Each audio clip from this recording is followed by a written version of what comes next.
నమస్తే, welcome to SP news. ముందుగా headlines.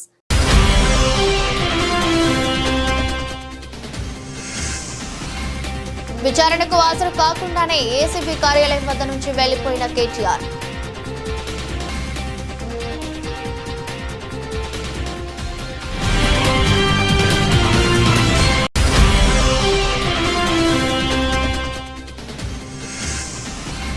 Virat కోహ్లీకి డివిలియర్స్ కీలక సందేశం. రీసెట్ ఫార్ములాది బెస్ట్ అంటూ సూచన.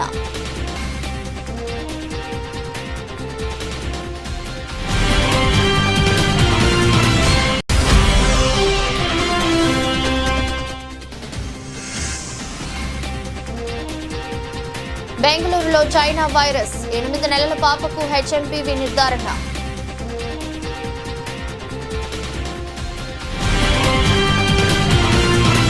హనుమకొండ జిల్లా అన్ని వర్గాల సంక్షేమం, అభివృద్ధి ప్రభుత్వ ప్రధాన లక్ష్యం. రాష్ట్ర ఉప ముఖ్యమంత్రి మల్లు భట్టి విక్రమార్క వరంగల్ జిల్లా మొగిలిచర్లలో 8.40 కోట్లతో నిర్మించే 33/11 kV విద్యుత్ సబ్స్టేషన్లకు ఉప ముఖ్యమంత్రి శంకుస్థాపన చేశారు.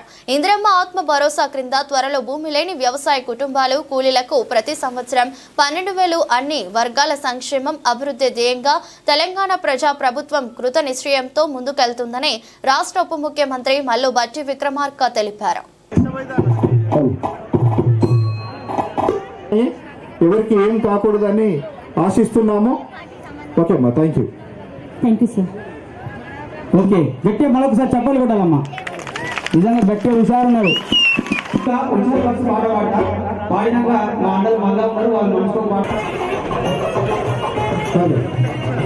తెలంగాణ ఉప ముఖ్యమంత్రి గౌరవులు మల్లు భట్టి విక్రమార్క గారు సాధన స్వాగతాన్ని తెలియజేస్తున్నాము. వేద పండితులు పూర్ణ కుటుంబంతో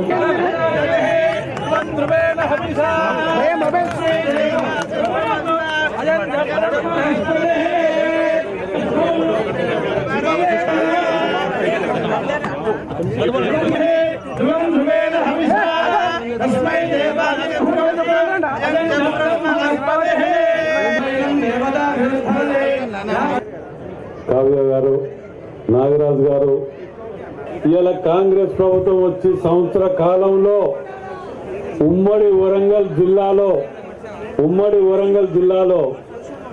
ఎమ్మెల్యేలు కానీ, జిల్లా అధికార యంత్రాంగం కానివ్వండి, పోలీస్ డిపార్ట్మెంట్ కానివ్వండి, కలెక్టర్లు కానివ్వండి, కమిషనర్ గారు కానీ అందరం కలిసి ఇవాళ ఒక టీం వర్క్ పోతుంటే కావలసిన నిధులు అందరం కలిసి పనిచేస్తుంటేనే ఇవాళ కావలసిన నిధులు మన ముఖ్యమంత్రి రేవంత్ రెడ్డి గారు, ప్రత్యేకంగా భట్టి విక్రమార్క గారు ఈ జిల్లా మీద మొదటికేలి వారు ఏ ఎలక్షన్స్ వచ్చినా ఎప్పుడు వచ్చినా వారు భట్టి విక్రమార్క గారు ప్రత్యేక శ్రద్ధ వరంగల్ మీద ఉంచేవారు. ఇట్లా రాజేంద్ర చెప్పినట్టుగా ప్రతిరోజు ఉదయం సాయంకాలం వరకు ఇది నా ప్రాంత పరిస్థితిని అవగాహన చేసుకొని ఎప్పటికప్పుడు జిల్లా యంత్రాంగానికి, రాష్ట్ర యంత్రాంగానికి, రాష్ట్ర నాయకత్వం తెలియజేస్తూ ఏదైతే 6 గ్యారంటీ పథకాలు చెప్పాయో మనం అన్ని కూడా ఉచిత బస్సు ప్రయాణం మహిళలతో పాటు ఉచిత కరెంటు రైతులతో పాటు గృహ వసతికి ఇస్తూ సంవత్సరం లోపే 60,000 ఉద్యోగాలు ఇవ్వడం గాని, వరంగల్ జిల్లాకి సంబంధించి 6,000 కోట్ల నిధులు కేవలం అభివృద్ధి కోసమే, డెవలప్మెంట్ కోసం ఇవ్వడం కూడా జరిగింది. కాంగ్రెస్ ప్రభుత్వము అన్ని వర్గాలని కూడా దృష్టిలో పెట్టుకొని పనులు చేస్తుంది. ఉద్యోగస్తులకి, యువతకి సంబంధించి దాదాపు 60,000 ఉద్యోగాలు ఇవ్వడం జరిగింది. అట్లాగే పిల్లల విషయంలో మన పరకాల నియోజకవర్గాన్ని కూడా ఒక integrated young India residential school system ని కూడా ప్రారంభించబోతుంది. వారి దృష్టికి, భట్టి విక్రమార్క గారి దృష్టికి తీసుకుపోయిన వెంటనే ఒక రకంగా ఎన్ని ఆర్థికపరమైన ఇబ్బందులున్నా కూడా ఇప్పటికే చాలా గ్యారంటీస్ మీరు పూర్తి చేసిన విషయాన్ని మీ అందరూ దృష్టికి తీసుకొస్తున్నారు. అదే కాకుండా మనం చూస్తే మన పరకాల నియోజకవర్గానికి సంబంధించి కూడా ఇంత ఇబ్బందికరమైన పరిస్థితుల్లో ఏ సమస్య మన ఆర్థిక శాఖ మంత్రి గారి దృష్టికి తీసుకుపోయినా, గౌరవ ముఖ్యమంత్రి గారి దృష్టికి తీసుకుపోయినా, అదేవిధంగా కేబినెట్ మంత్రి దృష్టికి తీసుకుపోయినా కూడా అన్ని విధాలా సహకరిస్తున్నందుకు ఈ పరకాల నియోజకవర్గ తరఫు నుండి వారికి కృతజ్ఞతలు కూడా తెలియజేసుకుంటున్నానని చెప్పి ఈ సందర్భంగా మనం చేస్తున్నాం. అందరి ఆశీస్సులతో అధికారంలోకి వచ్చినటువంటి ఇందిరమ్మ రాజ్యం ఈరోజు రాష్ట్ర ముఖ్యమంత్రి రేవంత్ రెడ్డి గారి నాయకత్వంలో ఉన్నటువంటి యావత్ కేబినెట్ మంత్రివర్గ సహచరులు అందరం, మా శాసనసభ్యులందరం ఆలోచన చేసి పెద్ద ఎత్తున రాష్ట్ర అభివృద్ధి కోసం గత సంవత్సర కాలంగా చేసినటువంటి కార్యక్రమాల్ని మనసు ఇప్పి మనకున్న సమస్యల్ని, ఇబ్బందుల్ని, మనం చేసినటువంటి పనులు కూడా మన ప్రజలతో మనం మాట్లాడుకోవాలా, ముచ్చటించుకోవాలని చెప్పి ఆలోచనతోనే ఈరోజు మీ మధ్యకు వచ్చాను. మిత్రులారా, మీ అందరికీ కొన్ని విషయాలు చాలా స్పష్టంగా చెప్పాలి. అదేమిటంటే, మన రాష్ట్రం కొట్లాడి మనం అందరం తెచ్చుకున్నాం. రాష్ట్రం వస్తే అందరికి ఉద్యోగాలు వస్తాయని, రాష్ట్రం వస్తే అందరం ఆత్మగౌరవంతో బతకొచ్చని, రాష్ట్రం వస్తే నీటిపారుదల ప్రాజెక్టులు బ్రహ్మాండంగా వస్తాయని, రాష్ట్రం వస్తే ఈ దేశంలోనే అగ్రగామంగా ఎదిగే విధంగా మన రాష్ట్రం తయారవుతుందని, ఈ రాష్ట్రంలో మనందరం తలెత్తుకొని బతకొచ్చు అనేటువంటి ఆలోచనతోనే దశాబ్దాలు పోరాటం చేస్తే కాంగ్రెస్ పార్టీ ఆలోచన చేసి సోనియా గాంధీ గారు యూపీఏ చైర్పర్సన్ గా ఉండి ఆనాడు మన్మోహన్ సింగ్ గారి నాయకత్వంలో తెలంగాణ రాష్ట్రాన్ని ఇవ్వటం జరిగింది. నిర్మల్ ఉత్సవాలలో భాగంగా ఆదివారం సాయంత్రం నిర్వహించిన సాంస్కృతిక కార్యక్రమాలను జిల్లా కలెక్టర్ అభిలాష అభినవ్, ఆదిలాబాద్ పార్లమెంట్ సభ్యులు గోడం నగేష్, నిర్మల్ ముదోల్ శాసనసభ్యులు ఏలేటి మహేశ్వరరెడ్డి, రామారావు పటేల్, ఎస్పీ జానకి శర్మలతో కలిసి జ్యోతి ప్రజ్వలన చేసి ప్రారంభించారు. ఈ సందర్భంగా కలెక్టర్ మాట్లాడుతూ నిర్మల్ జిల్లా చరిత్ర, సాంస్కృతిక వారసత్వాన్ని భవిష్యత్ తరాలకు తెలియజేయాలనే సంకల్పంతో ఈ వేడుకలను నిర్వహిస్తున్నామని తెలిపారు. నిర్మల్ ఉత్సవాలలో పాల్గొన్న ప్రజా ప్రతినిధులకు కృతజ్ఞతలు తెలిపారు. అధికారులు, ప్రజా ప్రతినిధులు ప్రజలందరికీ భాగస్వామ్యంతో ఉత్సవాలను ఘనంగా నిర్వహిస్తున్నట్లు తెలిపారు.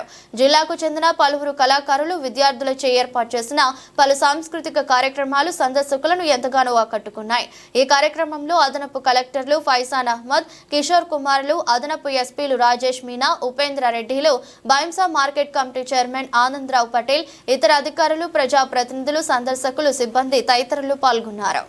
నేపాల్లో జరిగిన అంతర్జాతీయ కబడ్డీ పోటీల్లో మహబూబాబాద్ జిల్లా డోర్నకల్ మండలం చాప్లా తండా గ్రామానికి చెందిన దారావత్ మల్సూర్ ఫైనల్ మ్యాచ్ లో ఆల్రౌండర్ ప్రతిభ కనపరిచి ఇంటర్నేషనల్ కబడ్డీకి పోటీలకు ఎంపిక కావడంతో మల్సూర్ తల్లిదండ్రులు, గ్రామస్తులు హర్షం వ్యక్తం చేశారు. మల్సూర్ ను సాల్వతో సత్కరించి అభినందనలు తెలిపారు. ఈ సందర్భంగా చాప్లా తండా గ్రామ మాజీ సర్పంచ్ పాండు నాయక్ మాట్లాడుతూ, మల్సూర్ చిన్నతనం నుండి కబడ్డీ పోటీలో రాణించేవాడని, మల్సూర్ కబడ్డీ ఆటను తల్లిదండ్రులు ప్రోత్సహించడంతో జాతీయ స్థాయి దాకా ఎదిగి నేడు ఇంటర్నేషనల్ కబడ్డీకి ఎంపిక కావడం గర్వంగా ఉందని తెలిపారు. మల్సూర్ ఇంటర్నేషనల్ కబడ్డీ పోటీల్లో మరింత రాణించి చాప్లా తండాకు మరింత పేరు సంపాదించాలని చెప్పారు. ఒకమారు మూల తండా నుంచి కబడ్డీ పోటీల్లో జాతీయ స్థాయికి ప్రాతినిధ్యం వహించినందుకు గర్వంగా ఉందని తెలిపారు.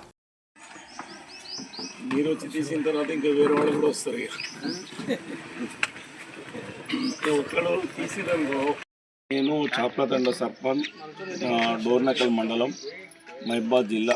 మా చాప్లాతండ నుంచి ఒక గిరిజన కుటుంబం నుంచి వాళ్ళ చిన్న రైతు, వాళ్ళ తండ్రి ఇలా దేశంలోనే అంతర్జాతీయ కబడ్డీలో ఒక మంచి పేరు తెచ్చి సెలెక్ట్ అయ్యిండు. ఇదే విధంగా ఎందుకంటే వాళ్ళు చిన్నప్పటి నుంచి కూడా నేను కబడ్డీ ఆడాలని తల్లిదండ్రుల మాట ఏం చెప్పినా కానీ వాళ్ళ తల్లిదండ్రులు కూడా ప్రోత్సహించి, నువ్వు ఆడితే మేమంతా సపోర్ట్గా ఉంటామని ఆయనకు ప్రోత్సహించి మేము గ్రామం నుంచి కూడా ప్రోత్సహించడం జరిగింది. ఎందుకంటే వాళ్ళ తల్లిదండ్రులు చాలా ఆయన చదువుకుంటూ ఆయన మంచిగా కబడ్డీ ఆడాలని ఆయన దేశంలోనే ఒక మంచి పేరు తెచ్చిండు. ఆ విధంగా మా గ్రామానికి ఇంకా ఆయన పై స్థాయికి పోవాలనుకుంటే మేము ఆ సపోర్ట్ ఉంటుంది. అదే వాళ్ళ తల్లిదండ్రులు కూడా ఎంతో సంతోషంగా ఉన్నారు, మా గ్రామం అంతా సంతోషంగా ఉన్నారు. ఎందుకంటే ఒక తండ నుంచి, చాప్లా తండ నుంచి ఇంత పెద్ద ఎత్తున నేషనల్గా కబడ్డీ ఆడి ఒక పేరు, జాతీయ స్థాయిలో ఒక పేరు తెచ్చి చాప్లా తండను గౌరవంగా నిలబెట్టడం అనేది జరుగుతుంది. ఎందుకంటే ఇంకా రాబోయే కబడ్డీలో కానీ ఇంకా ఆడి మంచి పేరు తెచ్చుకోవాలని కోరుకుంటూ అవకాశం అందరూ ప్రజలకు. మండలంలోని ఈయన మా తమ్ముడు అవుతారు. చిన్నప్పటి నుంచి కబడ్డీ అంటే చాలా ఇష్టం. స్కూళ్ళలో కూడా చాలా ప్రోత్సహించారు. కాలేజ్ లెవెల్లో ఉన్నప్పుడు కూడా వాళ్ళ టీచర్స్ కానీ పేరెంట్స్ కానీ బాగా సపోర్ట్ చేశారు. వాళ్ళ ప్రోత్సాహంతో తెలంగాణ లెవెల్లో, మన నేషనల్ లెవెల్లో, రీసెంట్గా నేపాల్లో జరిగిన ఇంటర్నేషనల్ లెవెల్లో కూడా ఇది పాల్గొన్నారు. మన ఇండియా తరఫున పాల్గొని మన కబడ్డీ జట్టుకి కెప్టెన్గా వివరించి సిల్వర్ మెడల్ సాధించారు. ఆ గేమ్ నేపాల్ గెలిచింది. ఇంకా ఈ తండా సపోర్ట్ తోటి మరియు పేరెంట్స్ సపోర్ట్ తోటి మంచి సైకిల్ అని మేము కోరుకుంటున్నాం పిల్లలకి. ధన్యవాదాలు. ఏసీబీ కార్యాలయం వద్ద హైడ్రామా చోటు చేసుకుంది. ఫార్ములా ఈ కార్ కేసులో విచారణకు గాను ఏసీబీ కార్యాలయానికి బీఆర్ఎస్ వర్కింగ్ ప్రెసిడెంట్ కేటీఆర్ వచ్చారు. తనతో పాటు లీగల్ టీమ్ ను కూడా తీసుకొచ్చారు. అయితే కేటీఆర్ ను మాత్రమే కార్యాలయంలోకి అనుమతిస్తామని, లీగల్ టీమ్ ను అనుమతించబోమని కేటీఆర్ కు పోలీసులు స్పష్టం చేశారు. పోలీసులపై తనకు నమ్మకం లేదని, అందుకే లాయర్లను తనతో పాటు తీసుకెళ్తానని కేటీఆర్ చెప్పారు. అయినా పోలీసులు ఆయన లీగల్ టీమ్ ను అనుమతించేందుకు అంగీకరించలేదు. లాయర్లను అనుమతించాలని కోర్టు ఉత్తర్వుల్లో లేదని కేటీఆర్ కు పోలీసులు చెప్పారు. లాయర్లను అనుమతించకూడదనే నిబంధన ఎక్కడుందో చూపించాలని కేటీఆర్ అన్నారు. ఈ క్రమంలో పోలీసులకు కేటీఆర్ టీం కు వాగ్వాదం నడిచింది. ఈ క్రమంలో దాదాపు 40 నిమిషాల తర్వాత కేటీఆర్ ఏసీబీ కార్యాలయంలోకి వెళ్లకుండా అక్కడి నుండి వెళ్లిపోయారు. ఏఎస్పీకి తన స్టేట్మెంట్ ను రాతపూర్వకంగా ఇచ్చానని కేటీఆర్ తెలిపారు. ఏసీబీ ఆఫీసులో ఇవ్వాల్సిన స్టేట్మెంట్ ను రోడ్డుపై ఇచ్చానని చెప్పారు. సినీ దర్శకుడు రాజమౌళి కంటే పోలీసులు మంచి కథలను రాస్తున్నారని ఎద్దేవా చేశారు. బోర్డర్ గవాస్కర్ ట్రోఫీ సిరీస్ లో team India star batter Virat Kohli ఘోరంగా విఫలమైన విషయం తెలిసిందే. ఈ సిరీస్ లోని 5 టెస్టుల్లో కోహ్లీ 9 ఇన్నింగ్స్లలో కలిపి కేవలం 190 పరుగులు మాత్రమే చేశాడు. పెర్త్ టెస్టులో సెంచరీ మినహాయిస్తే అతని నుంచి గొప్ప ఇన్నింగ్ మరొకటి రాలేదు. ముఖ్యంగా ఈ సిరీస్ లో విరాట్ ఆఫ్ స్టంప్ అవతల పడ్డ బంతులను ఆడి అవుట్ అయ్యాడు. తద్వారా తన బలహీనతను మరోసారి బయట పెట్టుకున్నాడు. దీంతో కోహ్లీపై మాజీల నుంచి విమర్శలు పెరిగాయి. కొందరైతే ఒక అడుగు ముందుకేసే రిటైర్మెంట్ ప్రకటించడం బెటర్ అని అన్నారు. ఈ నేపథ్యంలో విరాట్ కోహ్లీకి రాయల్ ఛాలెంజర్స్ బెంగళూరు మాజీ సహచరుడు ఏబీ డివిలియన్స్ మద్దతుగా నిలిచారు. సోషల్ మీడియా వేదికగా కీలక సూచనతో సందేశం పంపాడు. ఆసీస్ పర్యటనలో జరిగిన విషయాలను మరిచిపోయి రీసెట్ ఫార్ములాను అనుసరించాలని కోరాడు. చైనాలో బయటపడ్డ కొత్త వైరస్ హెచ్ఎంపీవీ భారత్ లోకి ప్రవేశించింది. బెంగళూరుకు చెందిన 8 నెలల పాపకు ఈ వైరస్ సోకినట్లు పరీక్షల్లో బయటపడింది. ఈ విషయాన్ని కర్ణాటక ప్రభుత్వం నిర్ధారించింది. ఓ ప్రైవేట్ ల్యాబ్ లో నిర్వహించిన వైద్య పరీక్షల్లో పాపకు వైరస్ సోకినట్లు తేలిందని ప్రకటించింది. దీంతో ఇప్పటి వరకు చైనా, జపాన్లకి పరిమితమైన ఈ కొత్త వైరస్ బెంగళూరు చిన్నారికి సోకడంపై ఆందోళన వ్యక్తమవుతుంది. పాపకు వైరస్ ఎలా సోకిందనే వివరాలు ఇంకా తెలియరాలేదని, వైరస్ స్ట్రెయిన్ వైద్య నిపుణులకు అంతుబట్టడం లేదని కర్ణాటక వైద్య ఆరోగ్య శాఖ అధికారులు పేర్కొన్నారు. ఈ వైరస్ సోకిన వారిలో ఫ్లూ తరహాలో దగ్గు, జలుబు, జ్వరం వంటి లక్షణాలు కనిపిస్తాయి. ప్రధానంగా 11 సంవత్సరాల లోపు వయసున్న చిన్నారులలోనే ఈ వైరస్ వ్యాప్తి ఎక్కువగా ఉన్నట్లు చైనా వైద్య నిపుణులు చెబుతున్నారు. చైనాలో ఇటీవల ఈ వైరస్ వ్యాప్తి విపరీతంగా పెరుగుతుంది. పలుచోట్ల వైరస్ వ్యాప్తిని అడ్డుకోవడానికి అక్కడి ప్రభుత్వం ఆంక్షలు కూడా విధించింది. హెచ్ఎంపీవీ వైరస్ జపాన్ కు వ్యాపించింది. జర్నలిస్టుపై దాడి చేసిన కేసులో సినీ నటి మోహన్ బాబు సుప్రీంకోర్టును ఆశ్రయించారు. ఈ కేసులో మోహన్ బాబుకు తెలంగాణ హైకోర్టు బెయిల్ను నిరాకరించిన సంగతి తెలిసిందే. ఈ క్రమంలో హైకోర్టు నిర్ణయాన్ని ఆయన సుప్రీంకోర్టులో సవాల్ చేశారు. బెయిల్ పిటిషన్ను సర్వోన్నత న్యాయస్థానంలో దాఖలు చేశారు. సుప్రీంకోర్టులో ఆయనకు ఊరట లభిస్తుందా లేదా అనేది వేచి చూడాలి. ఇటీవల మోహన్ బాబు కుటుంబంలో విభేదాలు రచ్చకెక్కిన సంగతి తెలిసిందే. మోహన్ బాబు, మంచు విష్ణు ఒకవైపు, మంచు మనోజ్ మరోవైపు కేసులు పెట్టుకున్నారు. ఈ నేపథ్యంలో జల్పల్లిలోని మోహన్ బాబు నివాసం వద్దకు మీడియా ప్రతినిధులు వెళ్లిన సమయంలో ఒక జర్నలిస్టుపై మోహన్ బాబు దాడి చేశారు. ఈ దాడిని జర్నలిస్టు సంఘాలతో పాటు పలువురు తీవ్రంగా ఖండించారు. దాడికి సంబంధించి మోహన్ బాబుపై పోలీసులు కేసు నమోదు చేశారు. ఈ క్రమంలో ఆయన తెలంగాణ హైకోర్టులో బెయిల్ పిటిషన్ దాఖలు చేయగా ఆయనకు బెయిల్ ఇచ్చేందుకు హైకోర్టు తిరస్కరించింది. దీంతో తాజాగా ఆయన సుప్రీంకోర్టును ఆశ్రయించారు. దేశీయ స్టాక్ మార్కెట్లలో ఒడిదుడుకులు కొనసాగుతున్నాయి. గత ఏడాది తరహాలోనే మదుపరులు అమ్మకాలు, కొనుగోళ్ల మధ్య ఊగిసలాటకు లోనవుతుండటంతో కొత్త ఏడాది ఆటుపోట్లు తప్పడం లేదు. గత వారం ట్రేడింగ్ ఇందుకు నిదర్శనం. ఆఖరిలో చోటు చేసుకున్న నష్టాలు ముందటి లాభాలను మింగేయకపోతే సూచీలు మరింత పై స్థాయిలోనే ఉండేవి. ఇక అంతకుముందు వారం ముగింపుతో చూస్తే గత వారం బాంబే స్టాక్ ఎక్స్చేంజ్ ప్రధాన సూచీ సెన్సెక్స్ 524.04 పాయింట్లు లేదా 0.66% పెరిగి 79,223.11 వద్ద ఆగింది. నేషనల్ స్టాక్ ఎక్స్చేంజ్ సూచీ నిఫ్టీ 191.35 పాయింట్లు లేదా 0.80% పుంజుకొని 24,004.75 దగ్గర నిలిచింది. ఈ క్రమంలో ఈ వారం కూడా ట్రేడింగ్ లో ఎత్తుపల్లాలకు ఆస్కారం ఉందని మెజారిటీ నిపుణులు చెబుతున్నారు. అయితే బ్యాంకింగ్, ఆటో, ఐటీ రంగాల షేర్లతో ర్యాలీకి వీలుందని అభిప్రాయపడుతున్నారు. కానీ డాలర్తో పోలిస్తే రూపాయి మారకం విలువ పతనం మార్కెట్ జోష్ను బాగా దెబ్బతీస్తుంది. భారీగా పడిపోతున్న రూపీ ఎక్స్చేంజ్ రేట్లు ఇప్పటికే ఆల్ టైమ్ కనిష్టానికి దేశీయ కరెన్సీని పరిమితం చేశాయి. మరి ఫలితంగా మరింత రూపాయి క్షీణత స్టాక్ మార్కెట్లను ఇంకా ప్రభావితం చేయవచ్చని అంటున్నారు.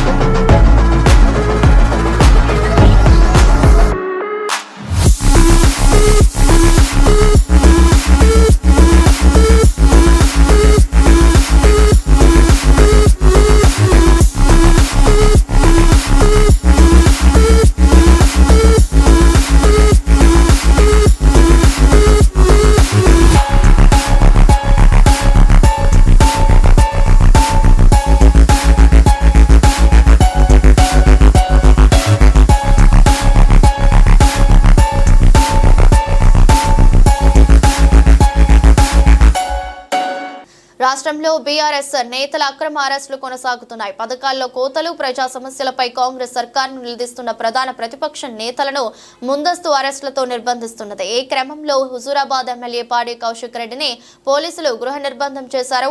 సోమవారం తెల్లవారుజామునే కొండాపూర్లోని ఆయన నివాసానికి పోలీసులు పెద్ద సంఖ్యలో చేరుకున్నారు. జిమ్ కు వెళ్తున్న ఆయనను అడ్డుకుని ఇంట్లో నుంచి బయటకు వెళ్లడానికి అనుమతి నిరాకరించారు. అదేవిధంగా బీఆర్ఎస్పీ ప్రధాన కార్యదర్శి ఎం విద్యాసాగర్ ను పోలీసులు అర్ధరాత్రి అరెస్ట్ చేశారు. ఆయనతో పాటు సుమారు 100 మంది బీఆర్ఎస్ విద్యార్థి విభాగం నాయకులను అదుపులోకి తీసుకుని పోలీస్ స్టేషన్లకు తరలించారు. బీఆర్ఎస్ వర్కింగ్ ప్రెసిడెంట్ కేటీఆర్ మరి కాసేపట్లో ఏసీబీ విచారణకు హాజరు కానున్నారు. ఈ నేపథ్యంలో పెద్ద సంఖ్యలో పార్టీ నాయకులను ఎక్కడికక్కడ అదుపులోకి తీసుకుంటున్నారు. కాగా అక్రమ అరెస్టులపై పార్టీ నేతలు మండిపడుతున్నారు. ప్రజా ప్రభుత్వం అని చెప్పుకుంటున్న సీఎం రేవంత్ రెడ్డి విపక్ష నేతలను అడుగడుగునా అడ్డుకోవడంపై ఆగ్రహం వ్యక్తం చేస్తున్నారు. ఎన్నికల సమయంలో కేసీఆర్ సర్కార్ను ఇష్టానుసారం అప్పులు తెస్తూ రాష్ట్రాన్ని శ్రీలంకగా మారుస్తున్నారంటూ కాంగ్రెస్ నేతలు విమర్శించారని, ఇప్పుడు కాంగ్రెస్ ప్రభుత్వం చేస్తున్నది అదే కదా అని బీజేపీ నేత కేంద్ర హోంశాఖ సహాయ మంత్రి బండి సంజయ్ అన్నారు. రేవంత్ ప్రభుత్వం ఇప్పటికీ 70,000 కోట్లు అప్పు చేసిందని విమర్శించారు. ప్రతి నెల 10,000 కోట్ల అప్పుతో రాష్ట్రాన్ని నడిపిస్తున్నారని అన్నారు. ఆదివారం ఆయన మీడియా సమావేశంలో రేవంత్ సర్కార్ తీరుపై తీవ్ర స్థాయిలో విమర్శలు చేశారు. ఇప్పటికే 70,000 కోట్లు అప్పు తెచ్చిన రేవంత్ సర్కార్ గత 3 నెలలుగా ప్రతి నెల 10,000 కోట్లు అప్పు తెచ్చిందన్నారు. బడ్జెట్లో ఈ ఏడాదికి 57,000 కోట్లు మాత్రమే అప్పు తెస్తామని చెప్పి ఇప్పటికే ఆ పరిమితి దాటేశారన్నారు. మరో 30,000 కోట్లు అప్పు కావాలని ఆర్బీఐకి ప్రతిపాదన పంపారన్నారు. ప్రతి నెల 10,000 కోట్లు చొప్పున 5 ఏళ్లలో 6 లక్షల కోట్లకు పైగా అప్పు తీసుకురావడానికి ప్రభుత్వం సిద్ధమైందని విమర్శించారు. ఈ లెక్కన కేసీఆర్ సర్కార్కు రేవంత్ సర్కార్కు తేడా ఏముందని ప్రశ్నించారు. దాంతోపాటు నేషనల్ హైవేస్తో పాటు గ్రామాల్లో గ్రామీణ సడక్ యోజన విషయంలో కానీ, సిఆర్ఎఫ్ నిధులతో కానీ అనేక నిధులను గ్రామం నుంచి నగర స్థాయి వరకు రాజధాని వరకు కూడా అన్ని రోడ్లను నిర్మిస్తున్నటువంటి ప్రభుత్వం కేంద్ర ప్రభుత్వం. అనేక రకాల నిధులతోని వివిధ పథకాల ద్వారా. రైల్వేల విషయానికి వస్తే గతంలో ఎన్నడూ లేని విధంగా ఈ 10 ఏళ్లలో 32,000 కోట్ల రూపాయలు ఖర్చు చేసినాం రైల్వేస్ కోసం. కొత్త రైల్వే ప్రాజెక్టులు కానీ, రైల్వే నిర్మాణాల కోసం కానీ. కేవలం ఈ ఒక్క ఏడాది బడ్జెట్లోనే 5,336,000 కోట్ల రూపాయలను రైల్వే నిధుల కోసం ఇలా కేంద్ర ప్రభుత్వం కేటాయించి తెలంగాణ రాష్ట్రానికి.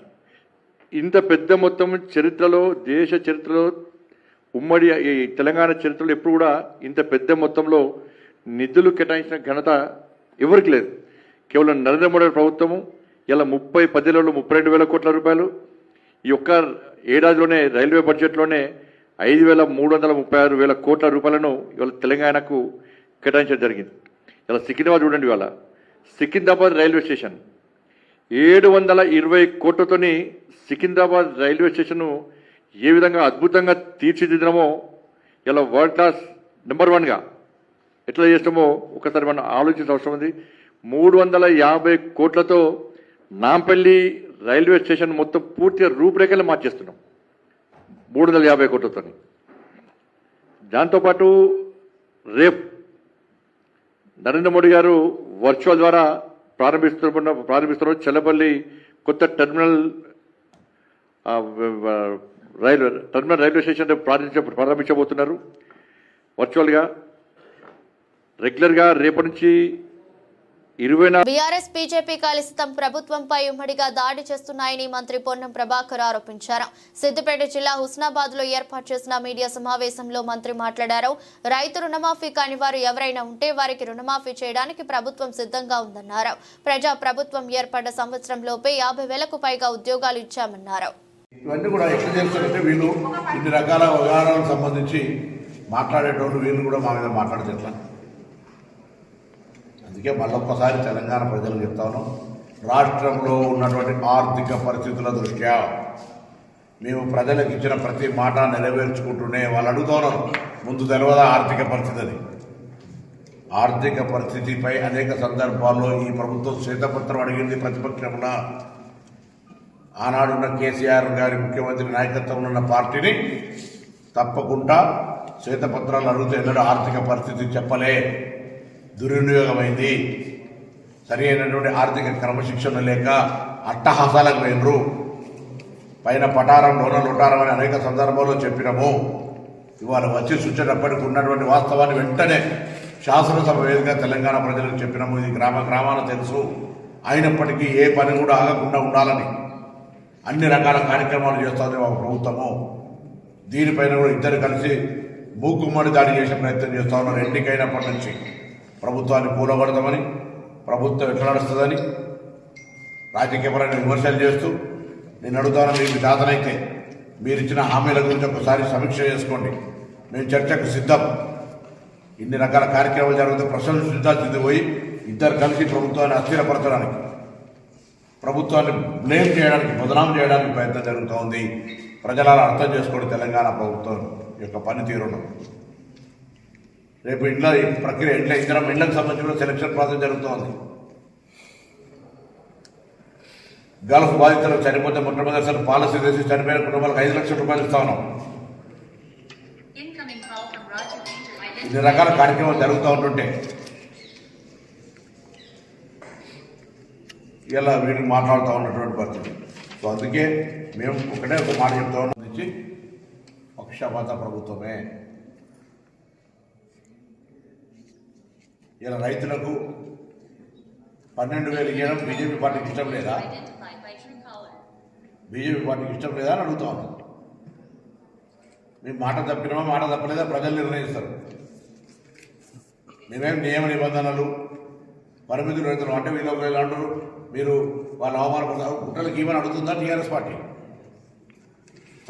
మున్సిపల్ ఉద్యోగులకు సర్వీస్ రూల్స్ ను తీసుకువచ్చే బాధ్యత రాష్ట్ర నూతన అధ్యక్షుడు నాగేశ్వరరావుపై ఉందని ఏపీ జేఏసీ రాష్ట్ర అధ్యక్షుడు బొప్పరాజు వెంకటేశ్వర్లు అన్నారు.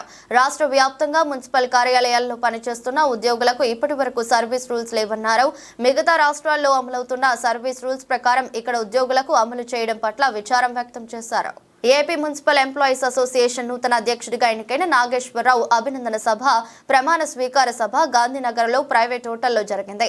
నాగేశ్వరరావు చేత అమరావతి జేఏసీ రాష్ట్ర అధ్యక్షుడు బొప్పరాజు వెంకటేశ్వర్లు ప్రమాణ స్వీకారం చేయించారు. ఈ సందర్భంగా ఆయన మాట్లాడుతూ దీర్ఘకాలంగా ఉన్న మున్సిపల్ ఎంప్లాయీ సర్వీస్ రూల్ ను తీసుకువచ్చే బాధ్యత నాగేశ్వరరావుపై ఉందన్నారు. అమరావతి జేఏసీకు సంపూర్ణ మద్దతు ఇస్తుందన్నారు. ఉద్యోగుల సమస్యలను పరిష్కరించే దిశగా నాగేశ్వరరావు ప్రణాళికలు సిద్ధం చేసుకోవాలన్నారు.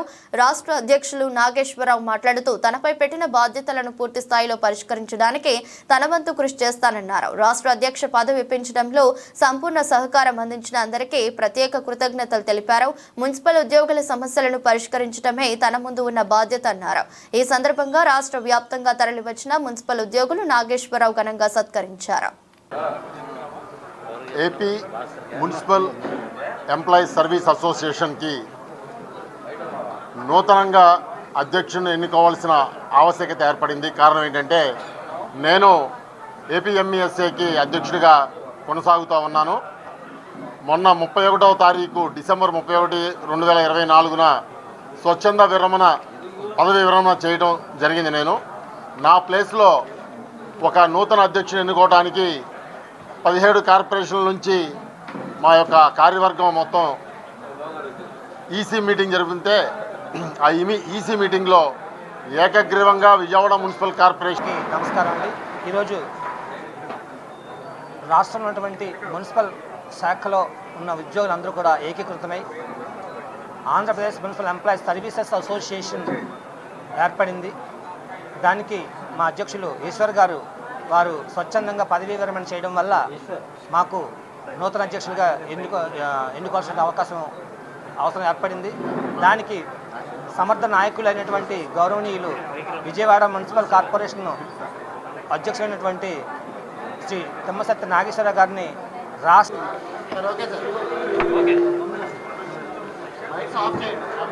మైకులు ఆఫ్ చేయండి.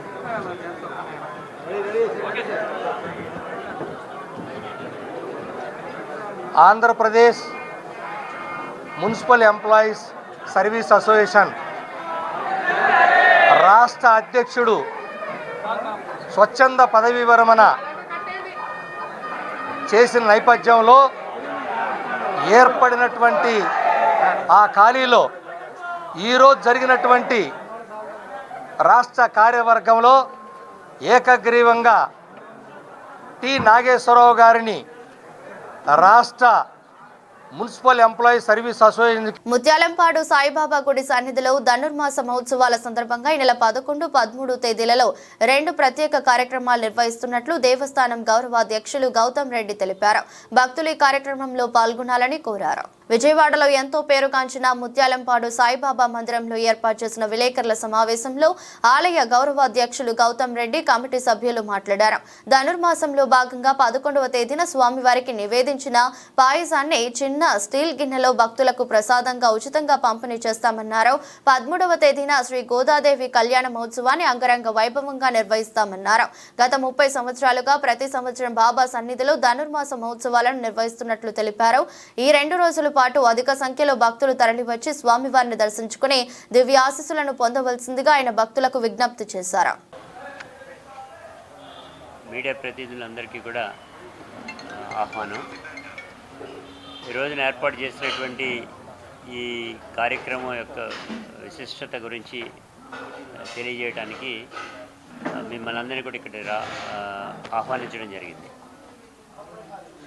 షిరిడి సాయిబాబా మందిరం ప్రారంభించిన తర్వాత గత 30 సంవత్సరాలుగా విష్ణు సహస్రనామ పారాయణ మండలి ఆధ్వర్యాన గత 30 సంవత్సరాలుగా ధనుర్మాస కార్యక్రమాలని నిర్వహించుకోవడం జరుగుతోంది ఈ గుడి ఆధ్వర్యాన. దీనికి సంబంధించినంతవరకు ఈ 30 సంవత్సరాలుగా జరిపేటువంటి కార్యక్రమంలో ప్రతి ఇంటినందు కూడా భక్తుల యొక్క ఇళ్లకు వెళ్ళి అక్కడ విష్ణు సహస్రనామ పారాయణ కార్యక్రమాన్ని శ్రీహరి గారి ఆధ్వర్యాన నడిపేటువంటి కార్యక్రమం ఇది. దానిలో భాగంగానే ఈ 30 రోజుల పాటు జరిగేటువంటి కార్యక్రమానికి సంబంధించినంతవరకు కూడా అత్యంత విశిష్టమైనటువంటి కార్యక్రమాలు 2గా ఉంటాయి. ఆ 2 11వ తారీఖు, 13వ తారీఖు. 11వ తారీఖున పాయస ప్రసాదాన్ని ఒక వెండి గిన్నెలు, స్టీల్ గిన్నెల్లో మనం దాన్ని ఇవ్వటం అనేటువంటి జరుగుతూ ఉంటుంది ఉచితంగానే. దీనికి ప్రతి సంవత్సరం కూడా. వార్తలు ముగించే ముందు మరోసారి హెడ్లైన్స్.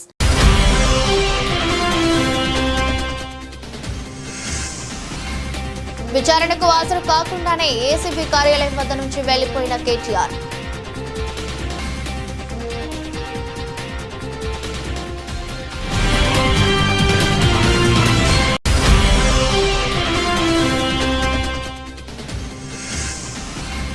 విరాట్ కోహ్లీకి డివిలియర్స్ కీలక సందేశం. రీసెట్ ఫార్ములాది బెస్ట్ అంటూ సూచన.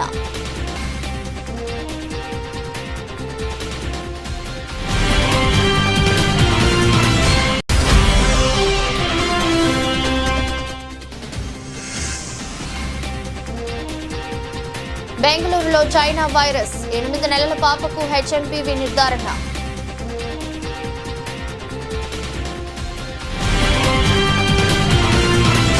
ఇది రోజు బులెటిన్. మరో బులెటిన్లో మళ్ళీ కలుద్దాం. అంతవరకు సెలవు. నమస్కారం.